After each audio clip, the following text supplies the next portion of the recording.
Udah.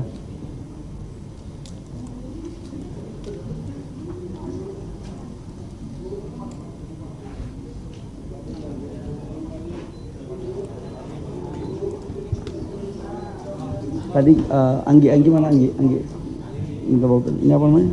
Ini lu gold. Lapangan gas dia. Jadi dia existing Pak. Baru juga. Oke. Baik, udah ya? Dimas sudah? Baik, teman-teman media yang saya hormati, hari ini kami bersama-sama dengan Eni, ada yang saya hormati Pak Kiro Antonio Plegera. Beliau adalah Kepala Perwakilan untuk Asia Pasifik dan Middle East terhadap pimpinan Eni. Ini kita dari SDM semua lengkap, ada Wamen, ada Sekjen, ada Kepala BPH Migas, Sekjen Den, semua Dirjen ada di sini, Kepala SKK Migas, Pak Dirjen Migas. Dan saya ucapkan terima kasih kepada teman-teman media atas kehadirannya. Kami mau mengumumkan sesuatu yang kami anggap penting, dan ini merupakan bagian daripada sejarah daripada proses eksplorasi dalam rangka mencari cadangan-cadangan migas di negara kita. Kita tahu bahwa dalam kondisi geopolitik dunia yang tidak menentu, ketegangan di Timur Tengah, Selat Hormuz ditutup, berdampak pada sebuah dinamika perekonomian yang mengarah kepada ketahanan energi di masing-masing negara. 20-25%, bahkan 30% total produksi daripada migas yang melewati Middle East itu yang memenuhi kebutuhan dunia. Nah, kita sendiri, teman-teman, bahwa setiap tahun konsumsi kita 1,6 juta barel per day, dan lifting kita baru mencapai 605.000 barel per day di tahun 2025, dan 2026 diharapkan bisa 610.000 barel per day. Tapi target Bapak Presiden Prabowo kepada kami sebagai pembantu atas arahan dan perintahnya, di 2030 harus bisa mencapai 900 sampai dengan 1 juta barel per day. Dengan demikian, maka menuju swasembada energi itu kita harus mampu memenuhi stok kebutuhan kita dengan memanfaatkan cadangan-cadangan di negara kita. Nah, kaitannya dengan itu, saya memberikan apresiasi yang setinggi-tinggi kepada Eni, ya, Pak Giro Antonio, dan Kepala Perwakilan yang baru, ini baru 2 minggu ini, Pak siapa namanya? Mirko, thank you ya, baru 2 minggu dia. Nah, saya mau mengumumkan teman-teman bahwa Eni baru mendapatkan satu wilayah kerja baru, Giant, dari blok Geliga yang menghasilkan 5 triliun cubic feet untuk gas, dan kita mendapat kondensat kurang lebih sekitar 300 juta barel minyak ekuivalen. Dengan demikian, maka Eni pada 2028 itu bisa kita maksimalkan mencapai kurang lebih sekitar 2000 mm untuk gas. Sekarang produksinya kurang lebih sekitar 600 sampai 700. Nanti di 2028 kita akan berkembang di sekitar kurang lebih 2000 mm. Di 2030 itu akan kita kembangkan menjadi 3000 mm. Jadi ini sesuatu yang luar biasa sekali. Ini Giant. Dan dengan demikian, selain daripada gas, kita juga menemukan nanti di 2028 itu kita sudah mulai produksi kondensat itu kurang lebih sekitar 90.000 barel, dan di 2029-2030 itu bisa nambah lagi menjadi 150.000 barel. Ini adalah strategi untuk bagaimana gas kita tidak kita lakukan impor dari negara manapun. Kita harus memenuhi kebutuhan dalam negeri kita, dan gas ini kita akan dorong untuk industri hilirisasi.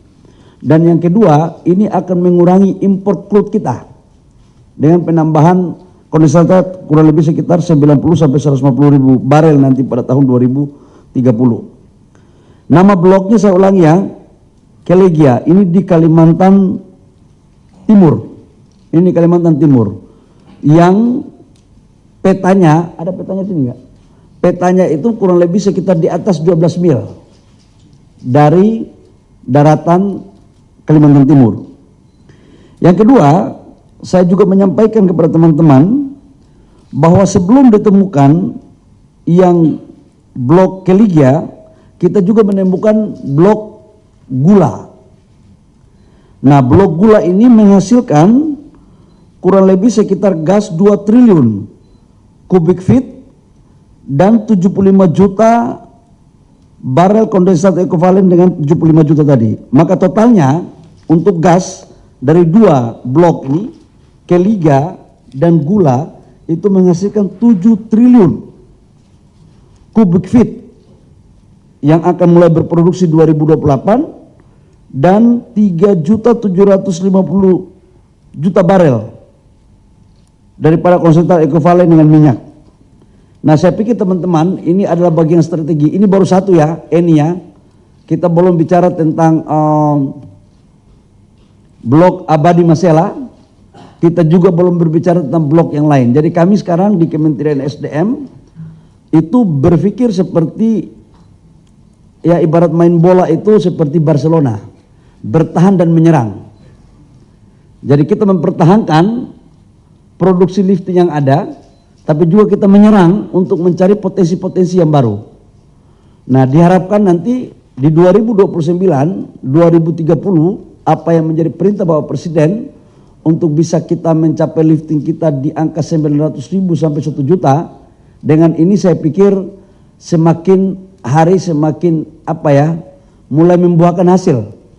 Karena sekarang 610.000, 2027 akan naik lagi, kemudian 2028 tambah 90.000, kemudian 2029, 2030 akan tambah lagi sekitar 150.000. Jadi insya Allah lah, ini memang butuh perjuangan keras. Saya pikir teman-teman, dengan demikian maka kami dapat memastikan bahwa untuk produksinya, saya tadi bicara sama pimpinan Pak Kairo, ini akan kita memanfaatkan optimalisasi terhadap pasar domestik. Selain itu memang kita akan menyisihkan sebagian untuk pasar ekspor, karena kita juga butuh pasar luar. Kalau tidak nanti LPG kita nggak dikirim nanti kalau dari luar. Nah, selain ini saya akan meminta kepada Kepala SKK Migas untuk mengecek jenis daripada gasnya. Kalau gasnya C3 C4-nya cukup untuk kemudian kita bangun industri LPG, maka kita akan bangun langsung industri LPG di Kalimantan Timur untuk kemudian bisa memenuhi sebagian kebutuhan domestik kita. Karena kita mulai tahun ini juga untuk lote itu membutuhkan kurang lebih sekitar 1,5 juta ton sebagai bahan baku daripada industri dia yang ada di Cilegon. Begitupun beberapa industri petrokimia lain yang memang membutuhkan gas dan LPG. Saya pikir itu teman-teman beberapa poin yang perlu saya sampaikan kepada teman-teman. Kenapa saya harus menyampaikan ini penting. Di era kondisi dunia yang hampir semua dunia sekarang menjaga cadangan mereka, dan memang ini sekali lagi kita bersyukur kepada Tuhan bahwa ini anugerah yang diberikan, dan kita harus betul-betul fokus dalam rangka menjalankan perintah Bapak Presiden untuk mencari sumber-sumber minyak baru. Ini adalah hasil eksplorasi, dan setelah ini mereka juga akan melakukan pengembangan untuk melakukan eksplorasi dari beberapa wilayah lain selain daripada wilayah Kalimantan Timur. Demikian teman-teman, ada yang mau ditanyakan, saya persilakan. Silakan. Ini mumpung ada Pak Kiro di sini. Dengan Eko Pak. Ini dari enggak kantor- omong-omong ini barang serius ini. Dengan Eko Pak dari kantor Berita Bloomberg mau tanya, tadi kan sudah ada target ya Pak, 2028 akan mulai produksinya. Itu apakah POD-nya sudah masuk ke pemerintah atau SKK gitu? Terus kira-kira kapan bisa disetujui POD-nya? Terus yang kedua, kalau untuk produksi gas yang saat ini ada Pak, terutama LNG, apakah pemerintah akan juga menambah alokasinya untuk konsumsi dalam negeri? Itu aja Pak, terima kasih.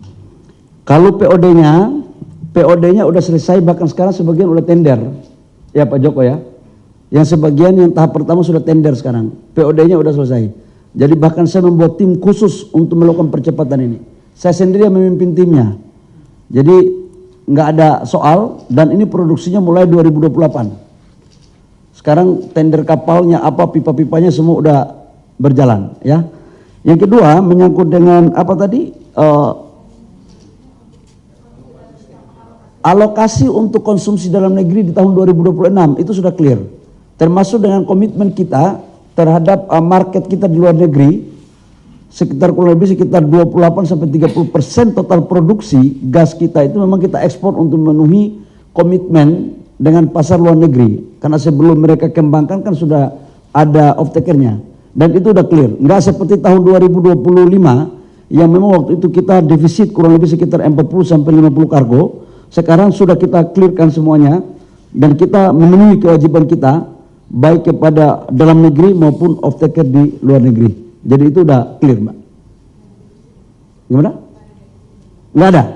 Nggak ada defisit.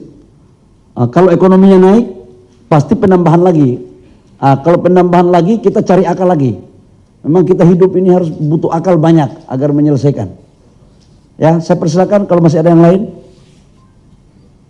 Oke. Oh, silakan. Izin Pak Menteri, saya Ini coba dijelaskan kepada Pak Khairo, mana adik-adik, siapa Dimas. Jangan saya ngomong dia nggak paham, bahaya ini. Lu translator, waduh kacau. Bahaya nih. Jangan kau pikir laki-laki ini dari fak-fak saja. Aduh kacau ini. Lu translator dulu, kasih kursi. Yuk Dimas, no. Yuk. Harus bisa mengerti, tahu apa yang saya jelaskan.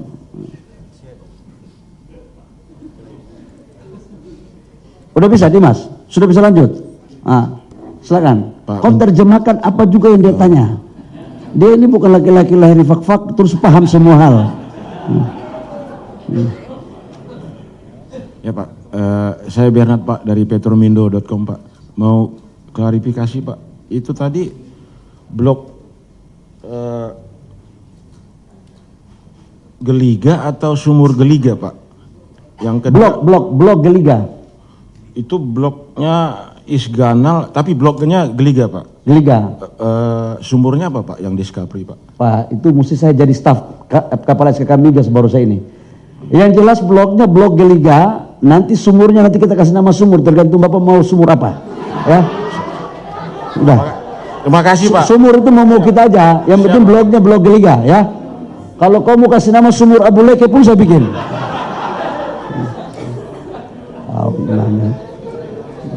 Oke, silakan, ada yang mau tanya lagi?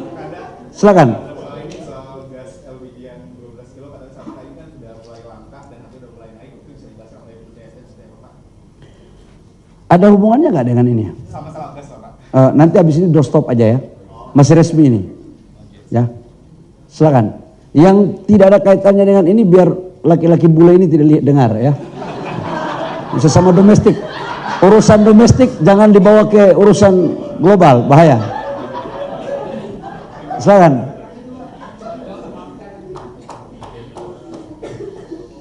Kasih mic.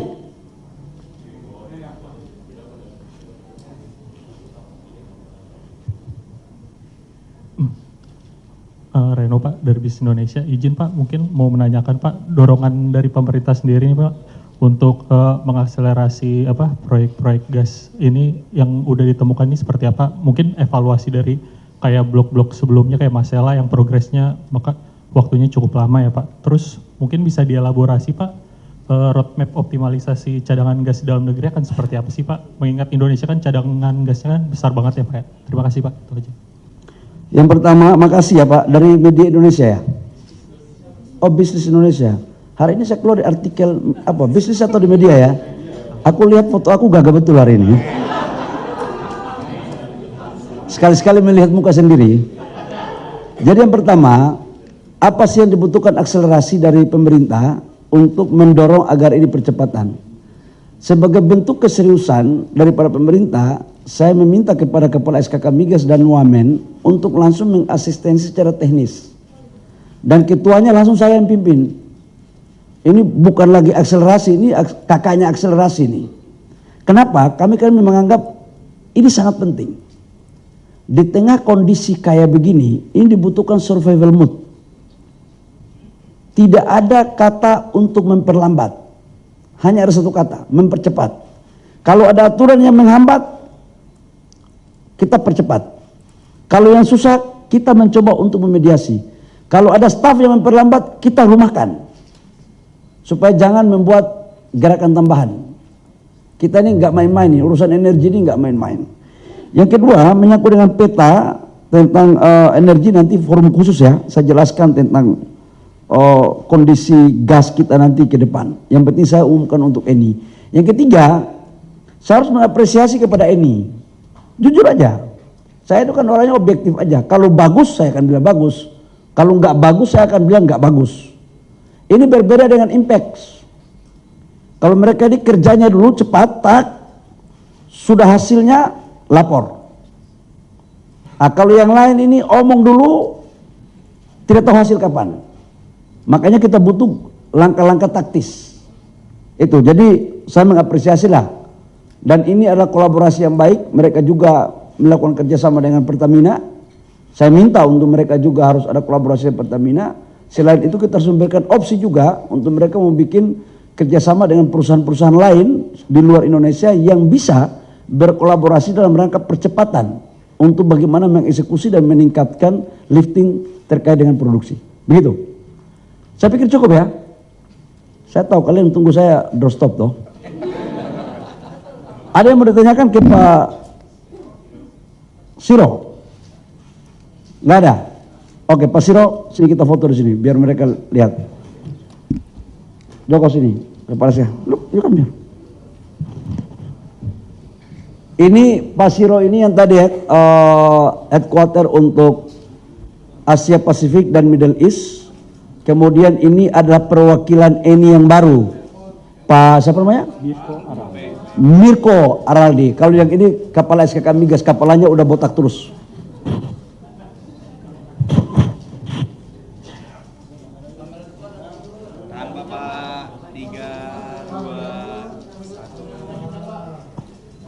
Paten ini barang.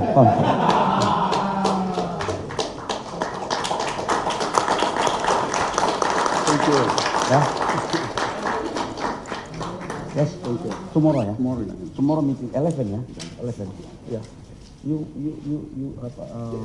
thinking to who's all? Ya. Marco. Oke, makasih. Itu yang resminya. Sekarang yang tidak resmi saya ke situ. Boleh Pak. Kanda di situ aja Kanda, nggak apa-apa Kanda. Di sini aja, oke. Sini aja lah. Pakai mic aja Pak, pakai mic Pak. Pak, pakai mic aja Pak.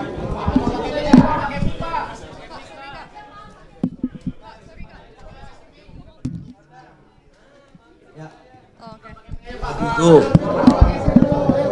tadi itu kalian tanya domestik nggak enak, ada orang luar. Rapi. Sudah bisa?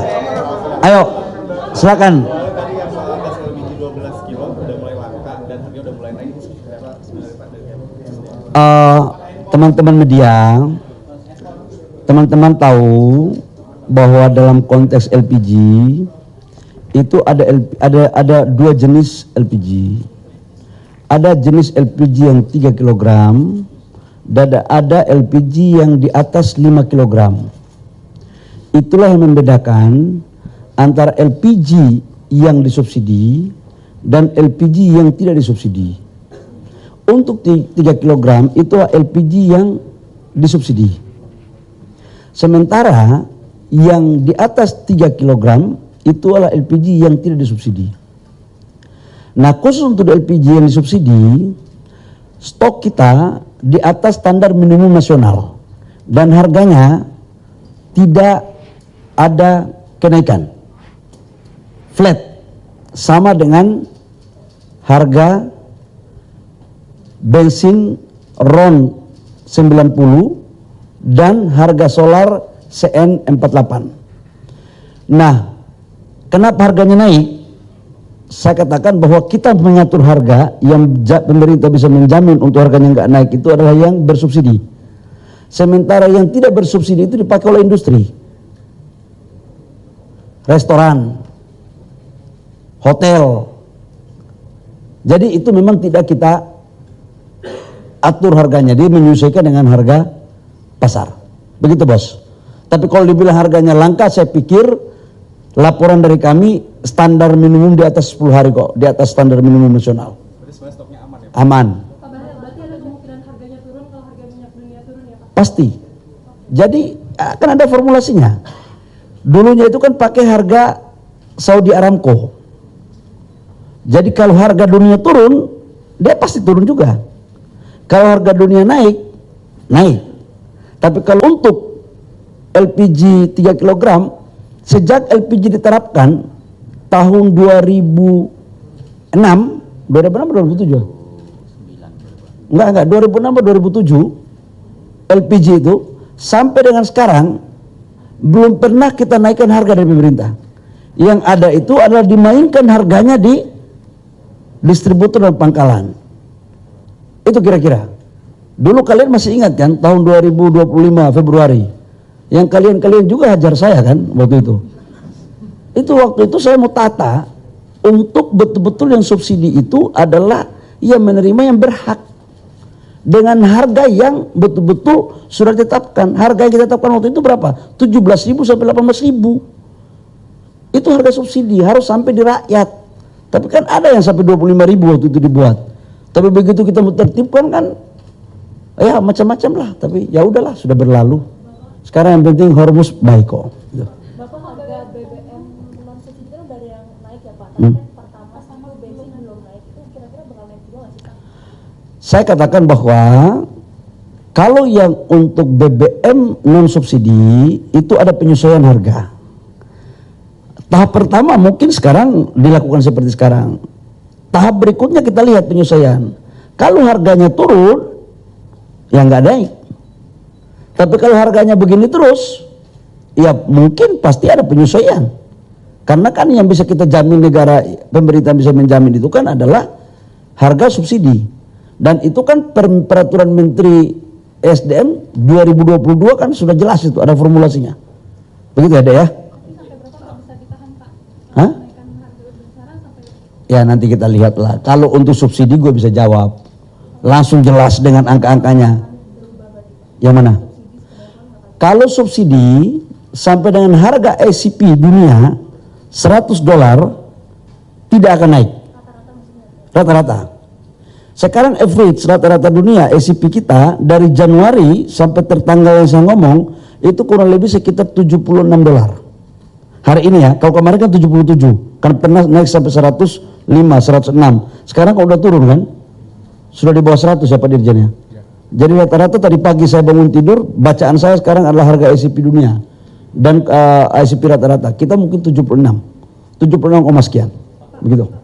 kabarnya sampai kemarin tuh ada kapal tanker bawa LPG ke Indonesia, itu tuh sebenarnya pesanan Pertamina atau lewat dari Selasar di sebelah sana?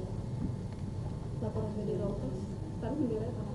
Waduh, saya bukan wartawan internasional ya. Saya Menteri SDM Negara Kesatuan Republik Indonesia. Coba saya cek ya. Oke.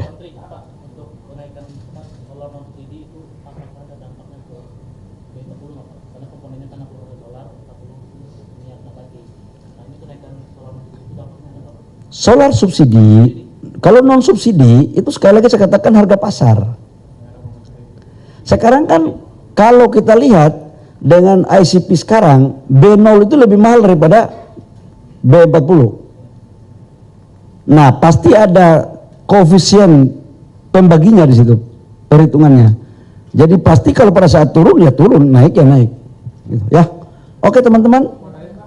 Pak, harga BBM yang subsidi kan yang tinggi Pak, ada potensi konsumen ada ke BBM yang di bawahnya termasuk BBM subsidi. Ya saya cuma mau sampaikan aja lah, BBM subsidi itu kepada saudara-saudara kita yang berhak. Jangan model kayak saya, kayak Dirjen, Wamen, karena harga BBM RON 98 naik, tiba-tiba mereka masuk ke subsidi. Itu kita mengambil hak saudara-saudara kita yang berhak menerimanya. Apa nggak malu kita? Itu aja ya bos ya.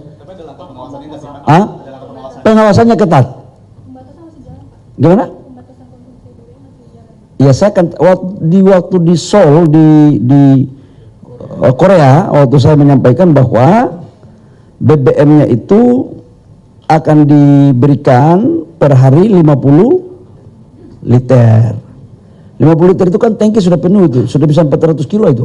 300 kilo lebih lah, hampir kurang lebih 400. Sebagai mantan sopir angkot, ya itu pengalaman saya. Terkecuali ada maksud lain kamu isi lebih dari itu. Tapi itu tidak berlaku untuk bis, trek-trek yang mengangkut beras, mengangkut sayur, logistik. Jangan trek yang dipakai untuk kelapa sawit sama tambang. Itu abuleke namanya ya. Untuk motor juga nggak ada pengawasan Pak? Hah? Untuk motor. Kalau motor sampai dengan sekarang, Adinda mau isi berapa aja nggak apa-apa. Nah, soalnya di sosmed itu rame orang bolak-balik pakai motor yang tingginya besar buat beli pertalite. Ya itu kembali Dinda. Kita harus punya hati Dinda ya. Dinda punya hati dong gitu. Janganlah kau pakai gen, janganlah kau bolak-balik. Kasihan rakyat kita Dinda ya. Cari rezeki itu penting, tapi yang baik-baik ya Dinda ya. Hah? Pengawasan itu ada, tetapi yang terpenting itu adalah keinsafan dari diri kita ya. Masa sih kita harus malu nggak kalau kita diawasi terus Dinda gitu ya. Apalagi apa judulnya apa ini sekarang?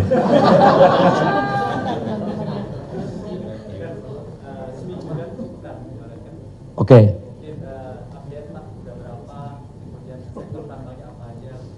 Menyangkut dengan perintah Bapak Presiden dalam rangka nggak kebetul hari ini ya.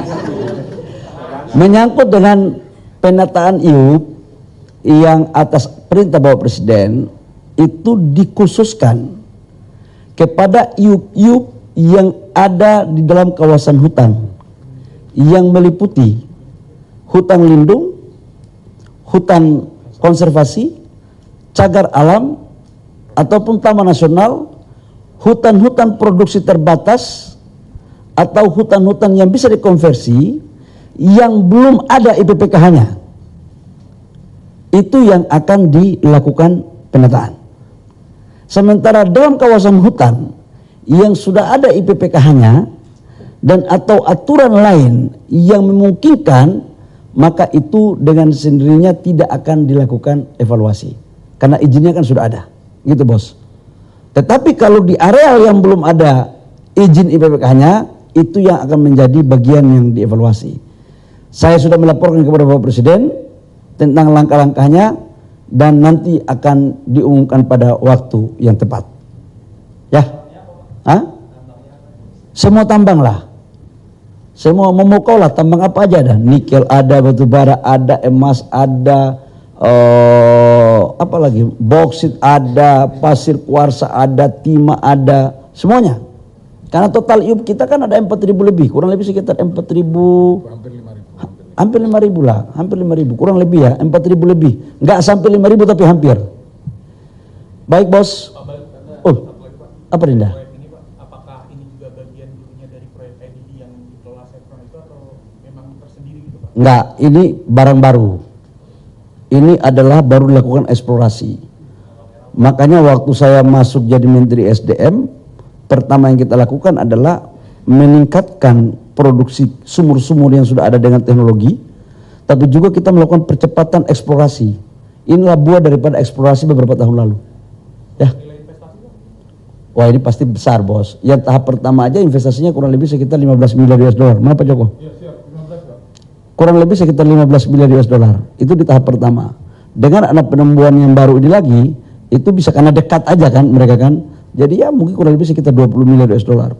20 miliar itu sama dengan 300, asumsi 17.000 atau 16.500. Ya 340 T lah. Jadi memang ya begitulah ya. Apalagi? Pak, terkait kapal Pertamina yang sempat tertahan di Selat Hormuz, update-nya ada apa, Pak? Kita terus melakukan komunikasi intens dengan pihak dari Iran. Kolaborasi SDM dengan Menlu, Kemenlu itu juga kita lakukan terus. Doain ya. Karena tidak semuanya harus kita sampaikan kepada publik. Ini bicara geopolitik dalam kondisi kayak begini. Ya boleh kita terbuka tapi jangan terlalu banyak terbuka lah, nanti malu juga kita ya. Operator kapalnya katanya ini orang India ya, Pak? Saya tidak tahu ya. Berarti saya harus jadi direktur operasional perusahaan itu baru saya tahu. Mbak, kamu pikir Menteri SDM itu tahu semua ya? Oke ya, makasih ya. Makasih ya. Makasih. Sukses semua ya. Sukses ya.